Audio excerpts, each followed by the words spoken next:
எங்க ஓட்டு எங்க உரிமை.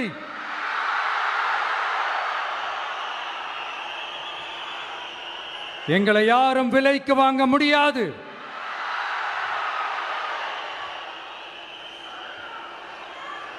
எங்க ஓட்டு விசில் சின்னத்துக்கு தான்.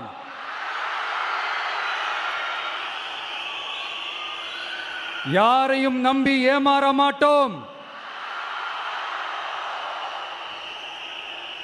எங்க வார்த்தையிலிருந்து மாற மாட்டோம்.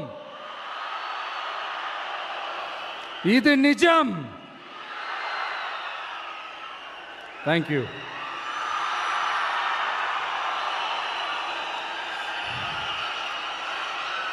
ஒரு குட்டி கதையிலிருந்து ஆரம்பிப்போமா?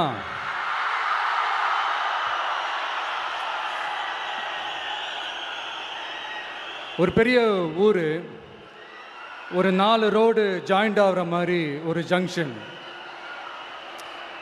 ஒரு பிஸியான ஏரியா, ஆள் நடமாட்டம் அதிகமாக இருக்கக்கூடிய ஒரு ஏரியா. அங்கே சென்டரில் ஒரு முரட்டு ஜல்லிக்கட்டு காலை ஒன்று நின்றுட்டுருக்குது.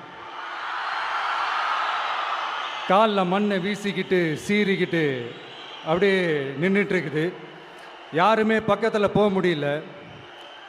அந்த இடம் ஒரு கேஷுவலாக மாறணும் அப்படின்னா அந்த காளையை அடக்கி அமைதி ஆக்கினா தான் மறுபடியும் ஒரு பேக் டு நார்மல் சுச்சுவேஷனுக்கு அந்த இடம் மாறும். அந்த ஊரில் இருக்கிற ஒரு சில பேருக்கு மட்டும்தான் அந்த காளை அடங்கும். அவங்க யாருமே அங்கே இல்லை. ஆனால் அந்த க்ரௌடில் இருந்த ஒரு சில பேர், ஆல்ரெடி அந்த காளையை அடக்கணவங்களோடு இருந்த ஒரு சில பேர், எங்களுக்கு இல்லாத அனுபவமா?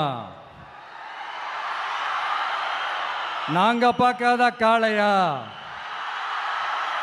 நாங்க பார்க்காத மாடா? நாங்க போய் அடக்குறோம்னு சொல்லிட்டு உள்ள போறாங்க. ஒருத்தராலையும் அந்த காளையை தொடக்கூட முடியல. எல்லாரையும் அடிச்சு வீசி தூக்கி போட்டுருச்சு. இப்ப என்னடா பண்றது அப்படின்னு பார்க்கும்போது அந்த கூட்டத்தை விலக்கிட்டு ஒரு சின்ன பையன் ஒரு என்ட்ரி ஒன்று கொடுக்குறான். உங்களுக்கு தான் தெரியும்ல, டேய் எங்களாலே முடியல, நீ எல்லாம் என்னத்தை போய் கிழிக்க போற? எங்களுக்கு அவ்வளோ அனுபவம் இருக்குது, நாங்களே அடிபட்டு ஓரமாக படுத்து கிடக்கிறோம். இவன் விளையாட்டுத்தனமா ஏதோ பண்ணிட்டு கிடக்கிறான், பாவம் அந்த காளைகிட்ட போய் அடிபட்டு சாவ போறான். பச்சா பையன், அந்த பையன், இந்த பையன், அண்டர் எஸ்டிமேட் பண்றது, ஏளனமா பேசுறது, இப்படி ஒரு பக்கம். இன்னொரு பக்கம் பரிதாபப்பட்டு, ஐயோ பாவமே, இப்படி தனியா போய் மாட்டிக்கிட்டானே அந்த காளைகிட்ட, என்ன பண்ண போறானோ அப்படின்ட்டு ஒரு பக்கம் பரிதாபப்பட்டு பேசுறாங்க. அந்த சின்ன பையன் எதுவுமே காதலையே போட்டுக்காம 2 பாக்கெட்லையும் கையை விட்டுக்கிட்டு ஸ்டைலா கெத்தா தில்லா அப்படியே உள்ள போறான். ஒரு ஸ்டெப் எடுத்து வைக்கிறான், அந்த கால் அப்படியே சீறிக்கிட்டே நின்றுட்டு இருக்குது. இன்னொரு ஸ்டெப் எடுத்து வைக்கிறான், கால் அப்படியே சீறிக்கிட்டே முன்னாடி வருது. மக்கள் எல்லாரும் பதட்டத்தோடு அப்படியே பார்த்துட்டு இருக்கிறாங்க. இன்னொரு ஸ்டெப் எடுத்து வைக்கிறான், கால் அப்படியே முட்டை வரும்போது பாக்கெட்டுக்குள்ள மறைச்சி வச்சிருந்த 2 புல்லுக்கட்டு அதை அந்த காளை கிட்ட காட்டுறான். காளை அப்படியே சடனா வந்து நின்று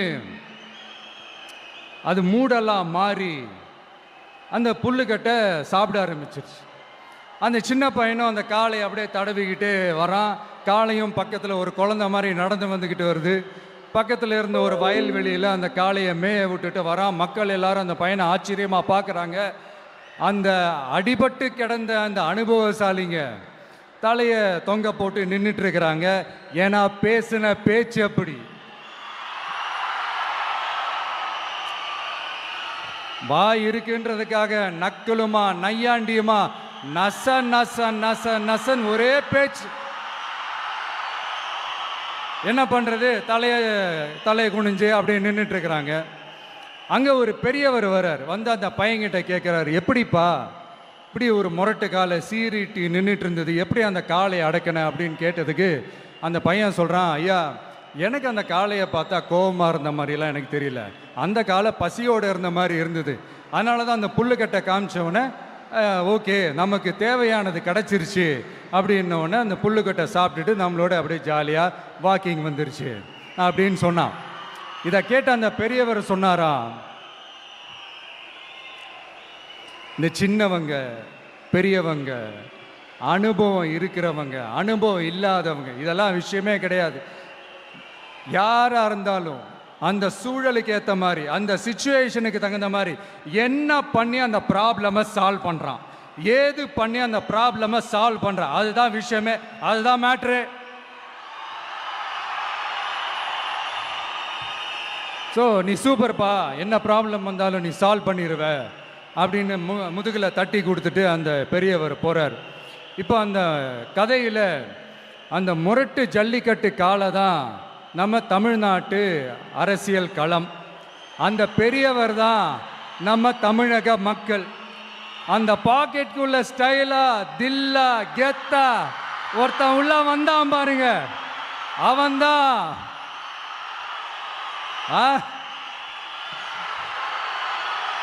நான் இல்லைங்க, நான் இல்லை, நானு நீங்க நாம எல்லாருமா சேர்ந்து மாபெரும் மக்கள் சக்தியா இருக்கக்கூடிய நம்ம டிவிக்கு, அதுதான் அந்த சின்ன பையன்.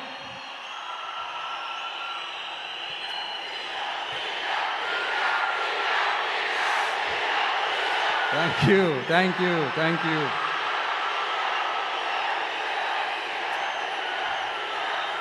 மக்களை நேசிக்கிற ஒரு நல்ல தலைமை இல்லாததுனால இத்தனை வருஷமா வேற வழி இல்லாம ஸ்டாலின் சார் கொடுத்த அந்த பொய்யான வாக்குறுதிகள் எல்லாத்தையும் நம்பி ஏமாந்த நம்ம மக்களுக்கு சரியான நேரத்தில் ஒரு வெகுஜன மக்கள் இயக்கமா வந்தது தான் நம்ம டிவிக்கு. அந்த முரட்டு ஜல்லிக்கட்டு கால கதை ஏன் சொன்னோம், எதுக்கு சொன்னோம், யார் யாருக்கெல்லாம் சொன்னோங்கிறது புரிய வேண்டியவங்களுக்கு புரியும்னு நினைக்கிறேன்.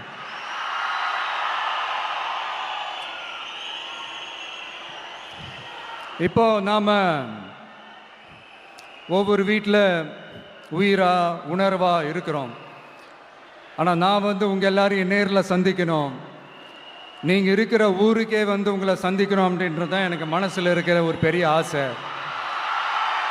ஆனால் அந்த சிச்சுவேஷன் ஒரு எதிர்கட்சியாக இருந்து கேள்வி கேட்டுட்டு இருக்கிற இந்த நேரத்தில் நமக்கு எதிராக என்ன சூழ்ச்சிகள்லாம் நடக்குதுன்றது உங்கள் எல்லாருக்குமே நல்லா தெரியும். அதனால் இப்போ உங்களுக்கு ஒரு வாக்குறுதியை கொடுக்குறேன், நம்மளுடைய ஆட்சி அமைஞ்சதும் ஒவ்வொரு கிராமத்துக்கும் நான் நேரடியா வந்து என்னுடைய சொந்தங்களாகிய உங்க எல்லாரையும் நான் சந்திக்கிறேன்.